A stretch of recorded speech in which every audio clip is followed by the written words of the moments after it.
We've got just under 2 months until Solo: A Star Wars Story comes out, so Lucasfilm has released what I assume is our final trailer for the film. We're sure to get more and more footage over the next 7 weeks in the form of TV spots, but right now I'm going to break down our best look at the movie so far. We open up on the planet that I think is going to be Mimban, a planet introduced very early in Star Wars Legends. Here we see it's very industrial in the wide shot, and looks to be a construction yard for Star Destroyers, and I mean, come on, that shot just looks awesome. It's kinda crazy how easily something familiar but shown differently can build hype. The crashed Star Destroyer in the Force Awakens trailer, the quote-unquote upside-down Death Star in the Rogue One trailer, and now an under-construction Star Destroyer. I love it. Whether this turns out to be Mimban or somewhere else, it doesn't look like the best place in the galaxy, and that's great. Obviously, the Empire is going to have a presence in this film, but I hope the focus is on the criminal underworld. I want villains like this gang to be our primary antagonists, just a different kind of villain. Thanks to Denny's, we now know that this character is Enfys Nest, and she is the leader of a pirate gang known as the Cloud Riders. That name comes from Star Wars Legends, and the Cloud Riders were a swoop gang from the classic Marvel comics. I'm not expecting this new iteration to share many similarities with their Legends counterparts. This shot is as good as any to talk about the music of the trailer that's giving me a very strong Western vibe that I am very much into. That's not a surprise or anything at this point. This has been described over and over as a mixture of Western, noir, and heist films, and the following shots of Han entering the gambling den continue to sell that. Especially this one, where everyone at the table stops what they're doing to look at Han. And don't miss everyone's new favorite character, Therm Scissorpunch, over on the right. Han joins in on the Sabacc game, and as he shoves chips onto the table, you can make out a familiar Mandalorian symbol on one of the coins. I feel like this is just a mishmash of all kinds of currency from around the galaxy.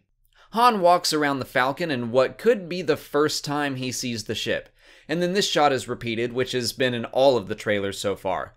It seems like this meeting between Qi'ra and Han is the first time they've seen each other in a long time, but we know that they grew up together on Corellia, and we will likely see some of their earlier days in the movie itself based on some shots from the previous trailers.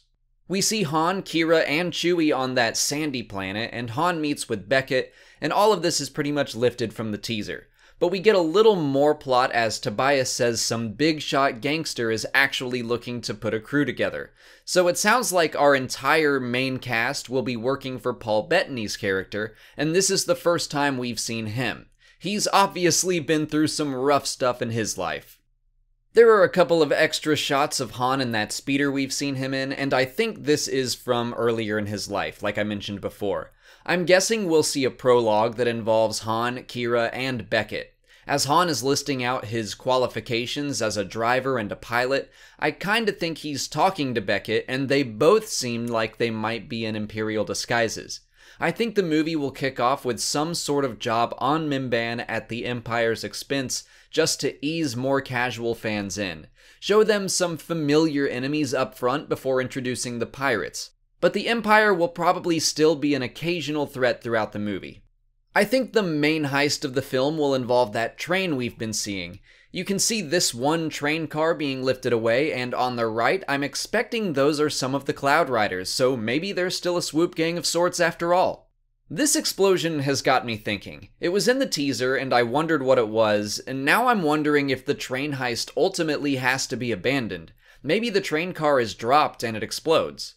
But moving on, Han's crew sits around a fire as he tells them he's been waiting a long time for a shot like this job. This shot of Val is the same one we got in the teaser, and we also see Beckett kiss the DL-44 before tossing it to Han. I'm about to nitpick here, but I really hope this movie doesn't go through like a checklist of classic Han stuff and provide origins for it. Giving things a little history here and there is fine, and I'm not against this blaster belonging to Beckett and it having a meaning. I just don't want to also see Han at some point put on a vest like it's some epic thing. In the next segment, we get some Han and Chewie conversation, if you want to call it that, and I think it's handled very well. And now is a good time to talk about Alden. I'm sure there are still people out there having trouble accepting him as the new young Han. I totally understand that being a tough pill to swallow, But I like him, especially when he's delivering kind of funny lines like this. I think his delivery is great. I have no idea what this place is, but it looks awesome. I think it might actually be where we meet Lando, but I would also be surprised that they meet him on what I assume is the same planet that the train job takes place on. I really like his first lines though, kind of playing up his larger-than-life persona. It reminds me of some stuff in the Lando comic as well. Also, in this shot of Chewie laughing, we can see he gets to play Sabacc too. And I'm just saying, if we see him lose a hand, there is potential for arms and sockets becoming separated. Speaking of violence, our first introduction to L337 is her attacking some patron in that bar.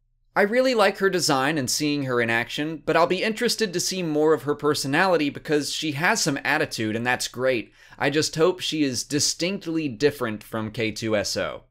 This shot is our best look at the Falcon actually in the movie right now. Before she's always been flying or spinning or something, but here we can get a really good look at how different she really is. I expect this is the very first time Han is seeing her as well. I like the look on his face. In Legends, he basically falls in love with the Falcon at first sight, and I think watching him explore the ship for the first time will be really cool. Beckett warns Han that he'll be stuck in a life of crime for good if he goes with the crew. Another potential Legends connection is that Han didn't want to be a smuggler when he grew up. He wanted to be respected, which is why he wanted to join the Empire and become an officer. Maybe at this point in Han's life, he's still deciding what he wants to do in the future, and this heist could be like a moral dilemma for him. Seeing the Falcon's engines power up like that is super cool, and I like the small exchange with Lando and L3, as well as Han rolling his eyes at them. We go back to the train and we can see one of the new Stormtrooper variants, the Range Trooper with magnetized boots on board. I assume whatever Han and crew are stealing from that train is Imperial property. I like the way the Range Trooper is a distinct new variant, but it also builds off what we saw in Rogue One. The helmets are kind of in the same style as the hover tank pilots. I'm already really into this action scene. The train looks awesome, and we know there will be at least 3 factions fighting at the same time. Our heroes, the Empire, and the Cloud Riders. Beckett tells Han to assume that everyone is out to betray him, and I very much expect that to happen in the movie. We see the Falcon over a planet that I don't recognize, but it looks really cool. And for this shot, I think we're back on Mimban, and I think that's Han in Imperial armor in the foreground. I also think we're seeing a new Walker variant, so that's cool. Kind of an open-air AT-ST or something. Val shoots a harpoon of some sort at what I assume is the train, but this moment is actually the shot that made me throw my hands up and go, "What?" I have to assume that's Chewie's wife Malla, who is already canon. But this is probably early on in the movie after Han saves, I guess, both of them from slavery. I'm gonna keep guessing and say that if both Malla and Chewie are in this movie, their son might be as well. And if that's the case, or even if it's just Chewie and his wife, I think that makes his life debt all the more meaningful. It could turn out that Han didn't just save Chewie from slavery, but his entire family. But moving on, I think what we're seeing here is the Kessel Run, and Han claims he has a really good feeling about this. I feel like I should not like that very on-the-nose joke, but God help me, I like it. We get to see the Falcon's older weapons, which are only single cannons rather than quads, and we get a really good look at that new TIE variant. Unfortunately, I still have no idea what that extra pod is exactly, but we know it's got blasters mounted on it. I still like the idea of it carrying extra sensor equipment or something to navigate the black holes around Kessel. Chewie starts to take his rightful place as the co-pilot of the Millennium Falcon, and we get an official age for him. He is 190 years old, and you're right, Han, he does look great. Thanks to the book Smuggler's Run, we know that Chewie was 200 at the time of the Battle of Yavin, so it looks like most of Solo: A Star Wars Story will take place 10 years before the events of A New Hope, and that sounds great to me. We already kinda knew that, but I'm happy to have confirmation. I have no idea what this bright light in the clouds is, but it could be related to that tentacle monster thing that we've seen them flying through.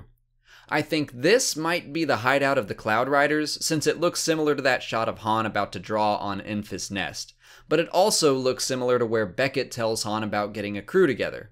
Okay, these energy blade brass knuckle things, I don't know what they are, but they're awesome. It looks like Paul Bettany and Han get into a bit of a fight, which isn't surprising, and on the right side of the screen there, that looks a lot like a Sith holocron.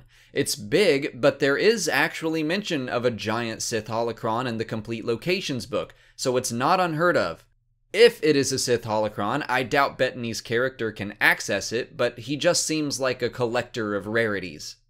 This battle looks like it's related to all the possible Mimban stuff with the new Walker from earlier, and you can see another new Stormtrooper variant, the Mud Trooper, and those guys are supposed to be deployed on Mimban according to Entertainment Weekly's Solo coverage. And we get to see Chewie do some fighting. He picks up a dude with one arm, throws him over his head, and then slams him into the ground. I want to see Chewie doing stuff like that this entire movie. I think this is taking place in the Spice Mines of Kessel, and I'm going back to making guesses about Chewie again, but I think this is where he will be found enslaved. He doesn't seem to be wearing his bandoliers, and we already know Wookiees are used as slaves there thanks to Star Wars Rebels. This could be a full-on slave revolt, and I can't wait to see it. The trailer ends with a lot more fast shots of fighting, maybe on the surface of Kessel and then back on the train. We still haven't been given much in the way of actual plot, which is fine. In fact, I'm very glad that I don't get any sense of how this movie will play out. I want to be kept guessing as much as I can, since we know Han, Chewie, and Lando are all going to be just fine. All that matters to me right now is the fact that the characters, the action, the dialogue, everything in the trailer just made me smile. It looks like fun, and that's all I want from Solo. I want to have a big, goofy grin on my face for 2 hours or so watching Han, Chewie, and Lando get into hijinks. But that's it for me, so what did you guys think of the trailer? Let me know in the comments. If you haven't already, please like this video, subscribe to the channel, follow me on Twitter, Instagram, and Facebook, and consider checking out my Patreon page. Also, tune back in the morning as we continue exploring Han's Legends history. As always, thanks for watching, and may the Force be with you.